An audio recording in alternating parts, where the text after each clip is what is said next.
হজরত ইব্রাহিম হাজরা আলাইহিস সালাতু ওয়াস সালামের কাছে অল্পটুকু খেজুর আর পানি দিয়ে আসছিলেন।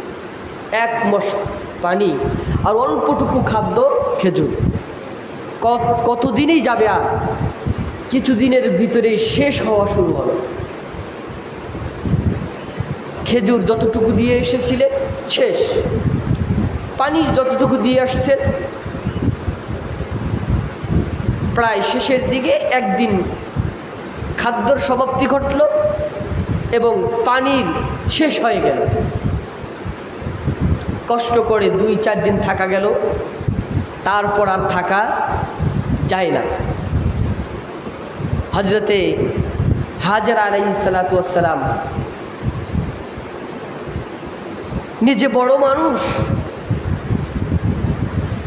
ক্ষুধা সহ্য করতে পারতেছে, কিন্তু খাদ্য পানি না থাকার কারণে মায়ের বুকের দুধ শুকিয়ে গেছে। ইসমাইল দুধ পান করা শিশু, তার মুখে আর কি তুলে দেবে? মায়ের শেষ সম্বল বুকের দুধটুকু শেষ হয়ে গেছে। ইসমাইল শুধু পানির জন্য ছটফটাচ্ছে আর কাতরাচ্ছে। হাজরা আলাইহিস সালাতু ওয়াস সালাম পানির খোঁজে, পানির সন্ধানে বেরিয়ে পড়লেন। হজরত হাজরা আলাইহিস সালাতু ওয়াস সালাম মুআররিকিনগণ লেখেন, তাফসীরগণ লেখেন, হাজরা আলাইহিস সালাতু ওয়াস সালাম যখন ইসমাইলের কাছে দাঁড়ালেন, দাঁড়ানোর পর দেখে উনি সাফার দিকে, সর্বপ্রথম সাফার দিকে চোখ গেল। ওনার থেকে বেশ কিছু দূরে সাফা নামক পাহাড় ছিল। ওই পাহাড়ের বালুগুলো রোদ হওয়ার কারণে বালুগুলো পানির মতো দেখাচ্ছে। আসলে যখন আপনি খালি জায়গাতে থাকবেন দেখবেন বালুকা ময়দান হলে কিছু দূর পর পানি আছে মনে হবে। শুধু তাই না, আপনি গাড়িতে চড়ে যখন বিশ্ব রোডে যাবেন দেখবেন রাস্তার গ্লাস দিয়ে, বাসের গ্লাস দিয়ে তাকাবেন দেখবেন সামনের রাস্তা মনে হয় বৃষ্টি, পানি আছে, এরকম মনে হয় কি হয় না? অর্থাৎ চোখের একটা ধাঁধা। হাজরা আলাইহিস সালাতু ওয়াস সালাম দাঁড়ালেন, দেখতেছেন সাফার দিকে পানি দেখা যায়। হযরত হাজরা আলাইহিস সালাতু ওয়াস সালাম ইসমাইলকে শোয়ায়া, এই গরম, পাথর গরম, মাটি গরম, বালু গরম, খালি পায়ে ওই পানি নেওয়ার জন্য ছুটলেন। ওখানে গিয়ে দেখলেন কোনো পানি নাই। হযরত হাজরা আলাইহিস সালাতু ওয়াস সালাম যখন পাহাড়ে উঠলেন, সেখান থেকে আবার মারওয়ার দিকে ওনার কি করছে, চোখ গেছে। সাফায় যখন উঠছেন তখন দেখে মারওয়া পাহাড়, ওখানে মনে পানি দেখা যায়। তখন সাফা থেকে মারওয়া, তার মাঝখানে শোয়ানো কে?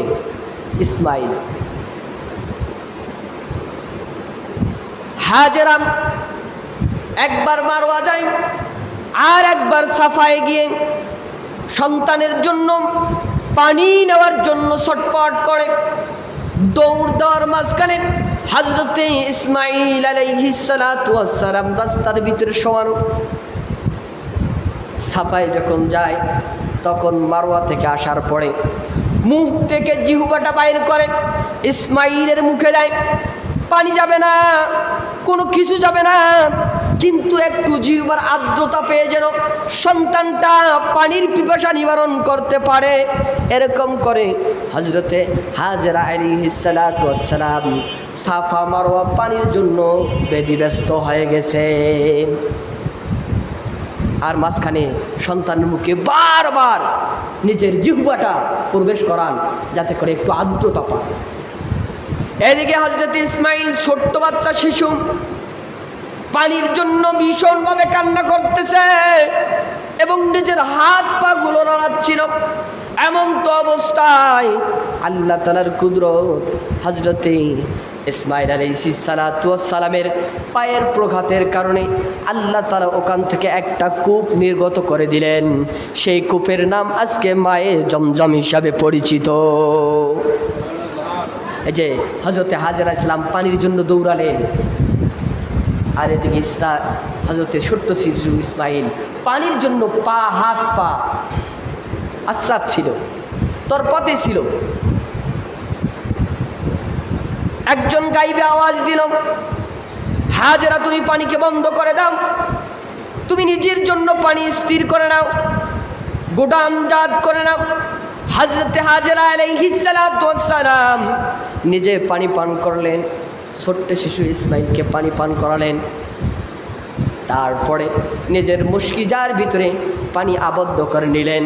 আর হজরতে খাদিজাতুল কুবরা রাদিয়াল্লাহু তাআলা আনহা ওই পানিটাকে বালু দ্বারা ঘিরে আবদ্ধ করে দিলেন, যেটাকে আজকে হাজী সাহেবরা গেলে এখান থেকে পানি পান করে। এটা হজরতে ইসমাইল আলাইহিস সালাতু ওয়াস সালামের পায়ের বরকত। কিসের বরকত? পায়ের বরকত।